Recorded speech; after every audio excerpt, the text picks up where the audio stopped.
नवंबर की आखिरी शाम और कुछ यादें। कुछ लम्हे नवंबर के हमने यूँ गुजारे हैं। मौसम तेरी यादों के सूरत में उतारे हैं।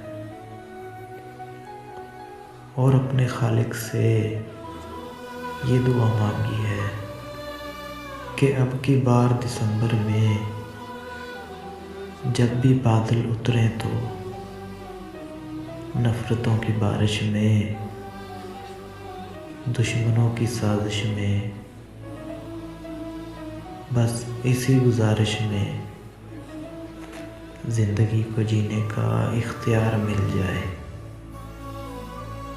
है काश हमें भी एतबार मिल जाए। नवंबर की आखिरी शाम और कुछ यादें।